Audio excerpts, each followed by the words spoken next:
This is the Fifth Estate winning headlines, your media police post, brought to you by the Fort Hall School of Government, coming to you from Nairobi, Kenya. In this segment, we summarize some of the headlines that you might have missed this morning.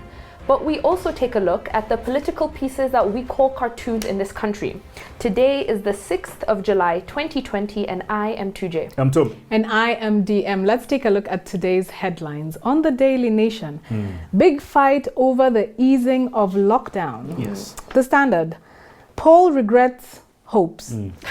And in the Star, defiant Ruto forges Plan B, takes on UHURU. So before we analyze the headlines of the day, or perhaps we should start with the Daily Nation because it follows directly the speech today, the 9th address to the nation that the president delivered, the 9th one since the first time the coronavirus hit us. I think on the 15th of March. So the Daily Nation, big fight over the easing of lockdown. As late as last night, the government was prepared to ease movement, but was pushing, it reads like a little bit of a fairy tale story. I don't know what the Daily Nation was getting at. But essentially they talk about how, I think, days leading up to the speech of today, the president was deciding what was the right decision to make. They talk about how it was agreed that churches, mosques, and other places of worship would remain closed. Education, there was a toss-up between resuming schools in January or in September. But also the decisions that the county governments had to come up with. Were they prepared for infections when they increase? Are they prepared for contact tracing? And then in the end, they talk about how we have not hit the peak that we thought that we were going to hit by this time, by July 2020. Over and above, I do not know who the insider, the Daily Nation, has access to, because it reads like they were a fly on the wall, right? And I think some of the things that they projected here did indeed come true. We know that the president has allowed for the opening of churches with maximums of 100 people, limits no younger than 13 and no older than 58. For education, they said that schools will reopen in September, I believe. And a mix of other things. I think that the Daily Nation, got a little bit of it wrong. I think the point that the Daily Nation is making is that the president has eased the restrictions on the lockdown without the counties being sufficiently prepared. Yes, that's true. It's absolutely horrendous, because do they actually think that the president in his might and all his statehood would stand in front of us, an open country, if he did not know that the country was not prepared? Look, if you just go to the website of the Ministry of Health, it's very easy. You can see it there that 25 out of 47 counties have reached 100% readiness. They're 100% prepared. Nationally, we're about 75% prepared. That's some heavy modicum of preparedness. And I think he has weighed these options. He has said, look, we have an ailing economy. Yes, infections are growing, but death rate is not that high, but maybe we can be able to, manage some things. I don't think he would be responsible to be able to open up country if at all he knew that we were not prepared. So Tuem, all you're saying is that somebody at the Nation just needed to scroll down on their phone on the website. Roger, I think that's honestly the worst part. All of this information, Tuem, that you've just given us was available on the Ministry of Health's website. But as Roger Stone tells us, the media is either of two things, either evil or lazy. And in this instance, they're a little bit of both. They're both. This is why, not anybody can be president. To paraphrase Shakespeare, heavy is the head that wears leadership. I mean, the president has kept saying that this is a decision between two rights, not a wrong and a right or a wrong and a wrong. It's two rights. We're looking at the economic angle and we're also looking at the health angle. But what I appreciate the rider that he gave, even on the decisions that he has made, which he says has been informed by experts.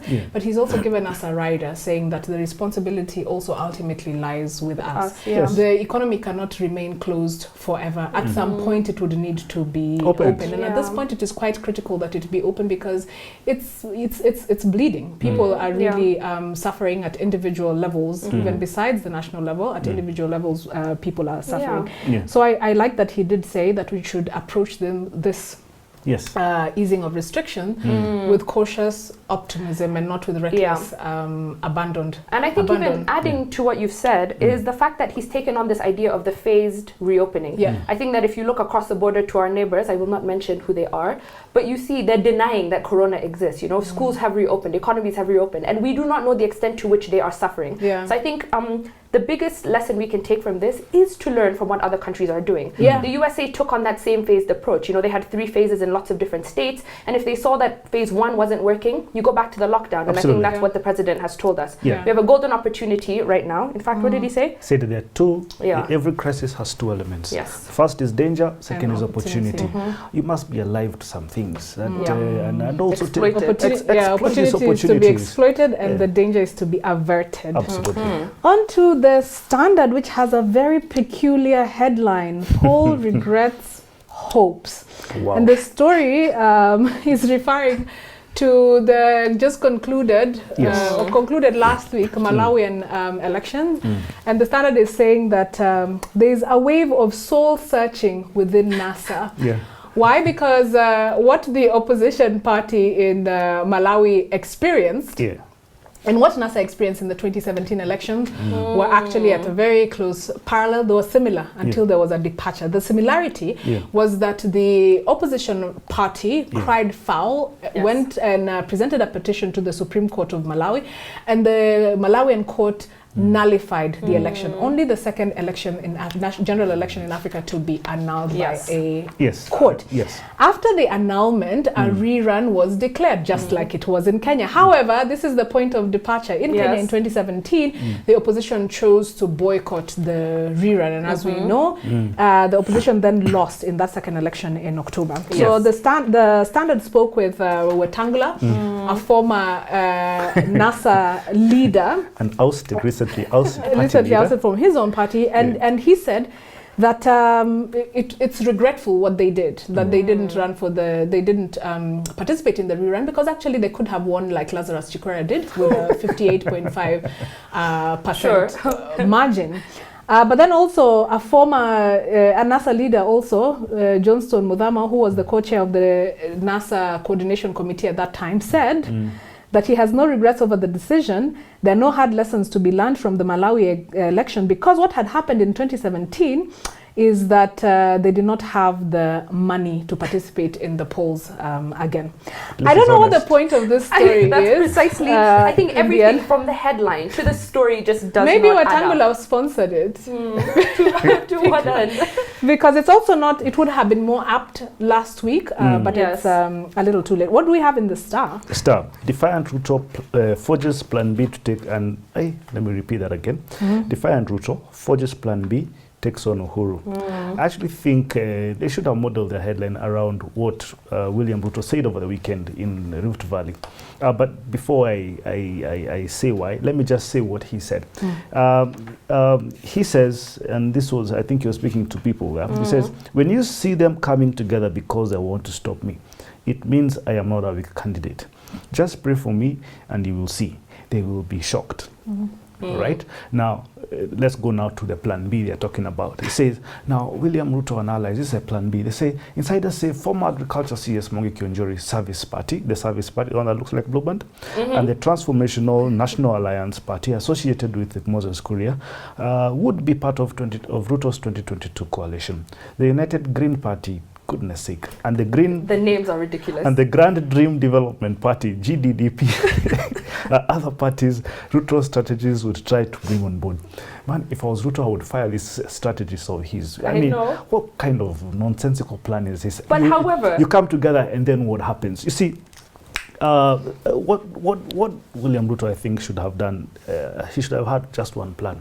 And that should have been Plan A. And that was my question. If they're talking about a Plan B, what was Plan A? Plan A for was William Ruto. UHURU to endorse him to be president in 2022. Absolutely. That's his Plan A. And if I was him, if he has any form of political life left in him, I think this is what he should do. He should go to our Jambo people of that bonfire thing, and look for a holiday package, and he can go to somewhere in the Maldives and have 1 year holiday, just disappear from the scene.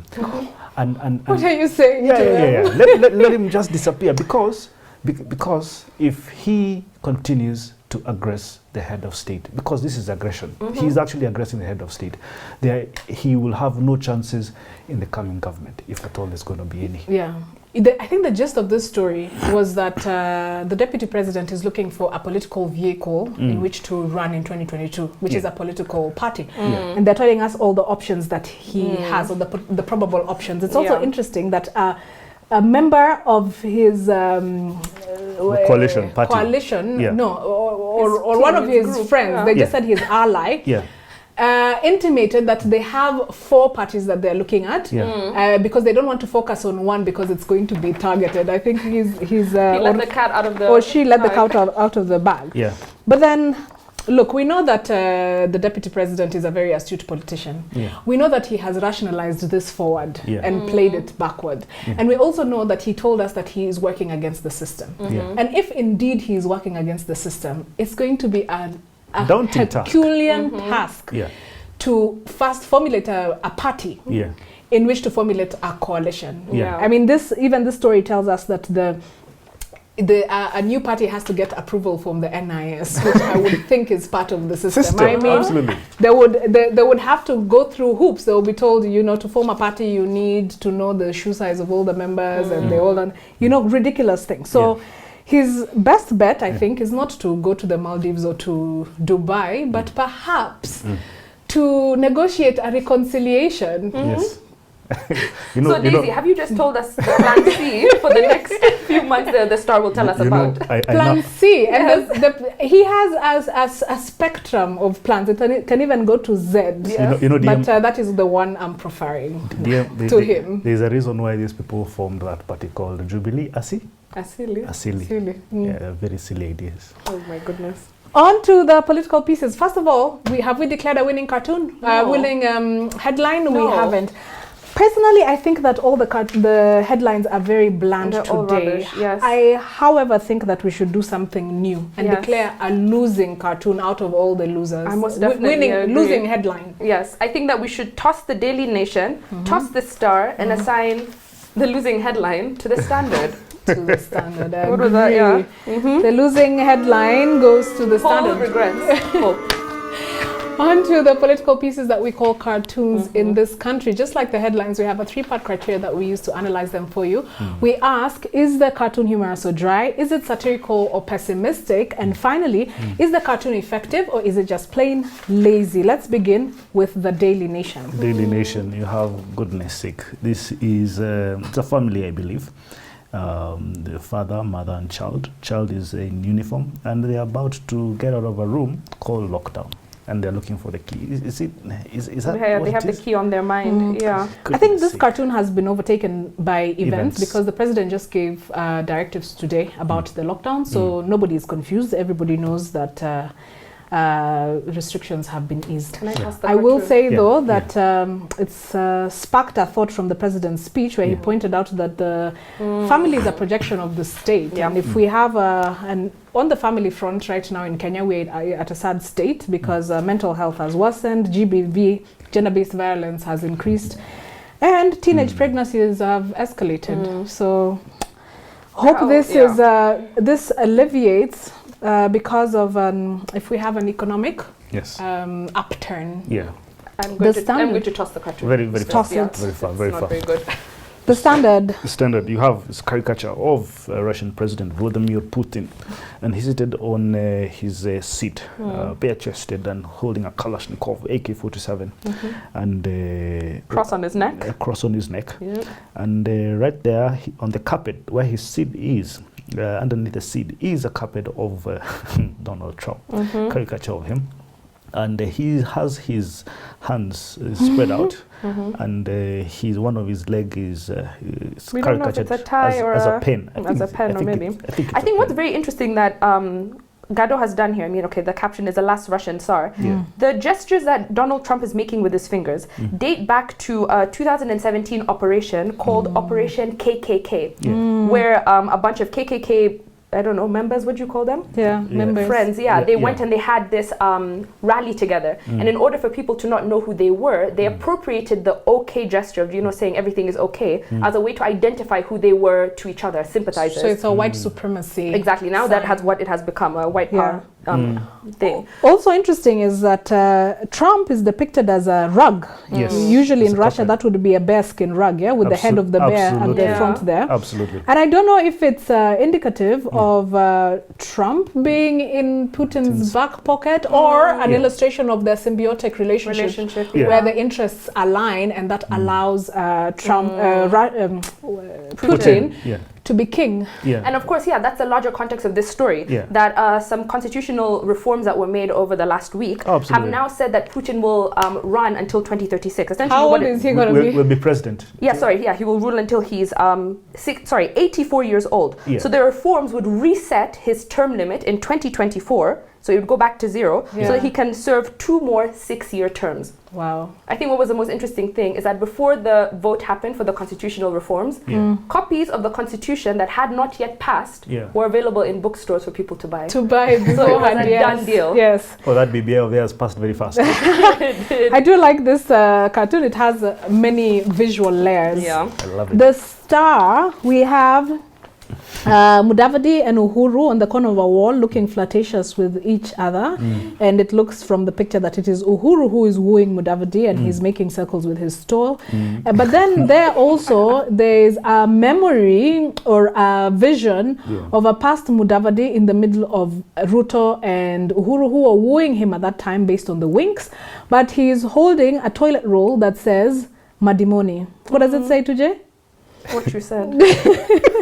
So yeah, this is Caption, once bitten, twice shy. once bitten, Yeah. twice shy. Yeah. So I think this is a commentary on whether, or a question on whether Mudavadi is going to join Uhuru Kenyatta's coalition, because he's in the process of forming one. Yeah. But back in the back of Mudavadi's mind is the debacle where he signed a memorandum of understanding, and Uhuru said, let him be the front runner, or he was going to be the presidential candidate in his stead. Yes. But he backtracked in the end and said it was dark forces that influenced him. So he didn't even get a conclusive explanation.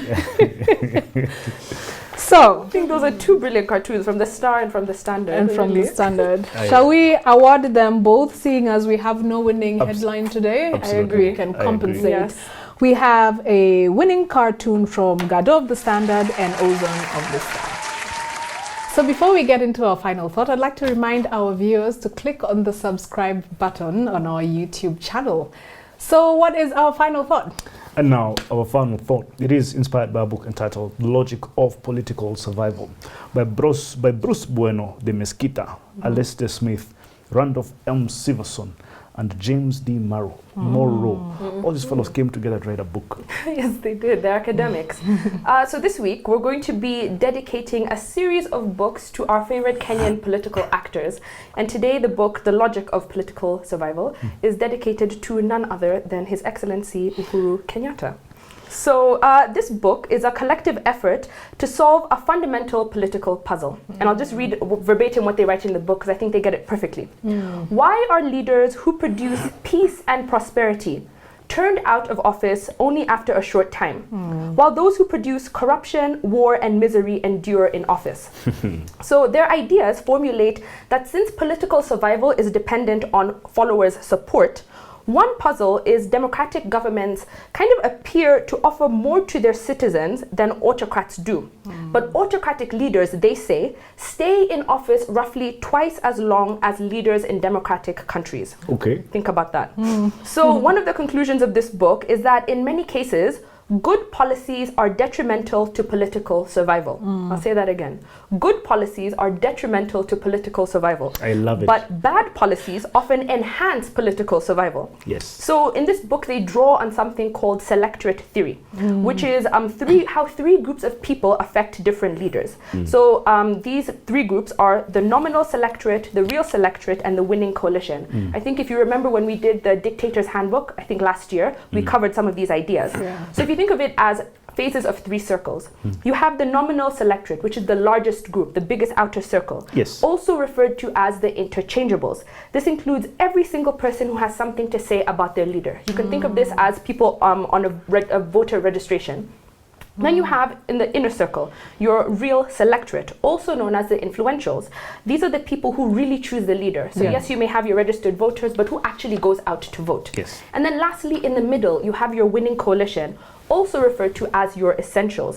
These are the people whose vote actually translate to a victory, the people who give money, who campaign, who are in the shadows influencing things. Right. But their theory in this book will only focus on two of those factors, the real selectorate and the winning coalition. So they say that these people govern the selection of leaders, influencing taxing and spending decisions. So these two factors are, as I said, the selectorate and the winning coalition. The selectorate, the group of people who have a say in choosing your leaders and who have access to power.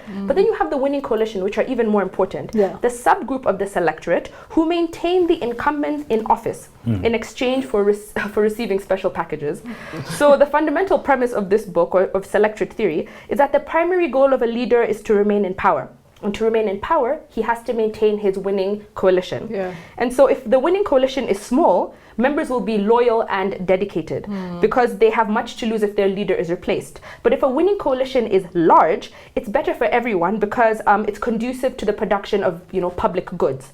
So one of the book's very many consistent messages can be summarized as follows. I think two are really like this.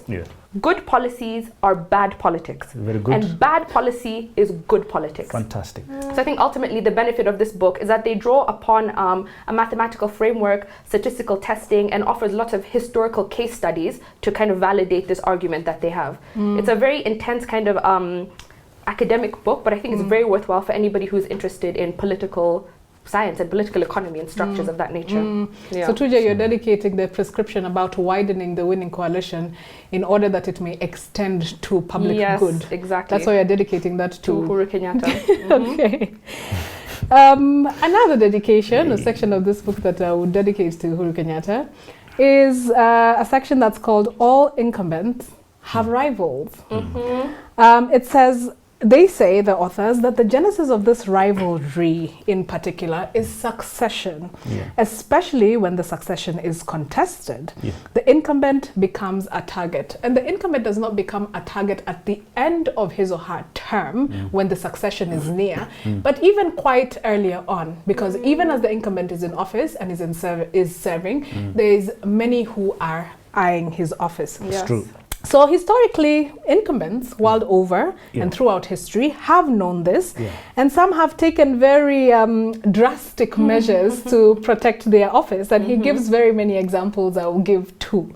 He says King Hassan of Morocco enjoyed a reputation as a very progressive Muslim monarch, but he was also known to fly out his political rivals in a helicopter, not to a nice destination, but to the sea, where they would then be thrown overboard. Saddam Hussein is also alleged to have personally taken the pistol himself and shot members of his cabinet who demonstrated an interest in his office. So of course this is very just two amongst many brutish behavior demonstrated by these leaders, but they were facing the same thing that incumbents face world over, which is that in the middle of their term, rivals plan, strategize, and destabilize in order that they may take over. So they bring succession nearby. I think UHURU Kenyatta is alive to this, and he has responded very lately, but he has chosen to, I think, neutralize his rivals through legal instruments. That is the political party. Now the chapter goes on to talk about other threats of political survival. It can be threatened in three distinct ways, they say. Domestic challenges to leadership, revolutionary challenges to individual leaders, and external threats in the form of military attacks by adversaries. Now we don't have enough time to get into all this, but there's one other that they don't list as a threat, but as a challenge. And this has all to do with resources. Fantastic. Tuem, you know anything about this? Oh yes, absolutely. Now, what called medium, it's the importance of wealth to political survival. Now, and I'll tell you why at the end. You see, he says financial crisis equals political crisis. And that made me think one thing. There is this thing that say one person, one vote is considered to be the guiding principle of democracy. But I think we should be real, and it should be 1 shilling, one vote. Wow. Now, the reason I'm saying this is because of this. Wealth has and will always be the main imperative in gaining access to power, right? And he says that in ancient Greece and in Rome, wealth was necessary in gaining citizenship and membership to the ruling class. Now, he says for the Spartans, for instance, one could not maintain their rights of access if they lacked sufficient wealth. And if they did not have the sufficient wealth, they were banished. And if you're banished, it means that you lost your rights to become a leader or to even choose a leader. Yeah. Now, there's a quote he gave, and I want to read to our viewers. He says that without sufficient wealth to support banquets, Spartan citizens could not maintain their rights. And you know what? That is largely true here. But remember what I said earlier about financial crisis equals political crisis? Now, this is why I think Uhuru Kenyatta would do this. President Uhuru Kenyatta has probably been doing to one friend I will not mention, and that is, if you put your opponent in financial crisis, you will not have a political crisis. Now, this young man, not young man, this man I know, and I'll not mention his name, his allies have been purged, and they have had very lucrative positions. His political activities, especially around churches, have been stopped. But I can see these days he's having the church go to him instead of him going to the church. But I mean, nonetheless, if you want to survive politically and to stop your allies, I mean to stop your enemies, the best thing to do is to stop your enemy from gaining access to financial war chests, because that is the way, that is a stepping stone to political power, period. Wow. On a day where we did not have a winning headline, but we did have a losing headline, and we had 2 winning cartoons from the Standard and from the Star. I'd like to leave you with this, something that the president said earlier on today: a family in crisis is a nation in crisis. So let's safeguard our families. Please remember to subscribe to our YouTube channel. We're also on your TV screen on Pang Free to Air, Star Times, and Go TV. Have a good night. See you tomorrow.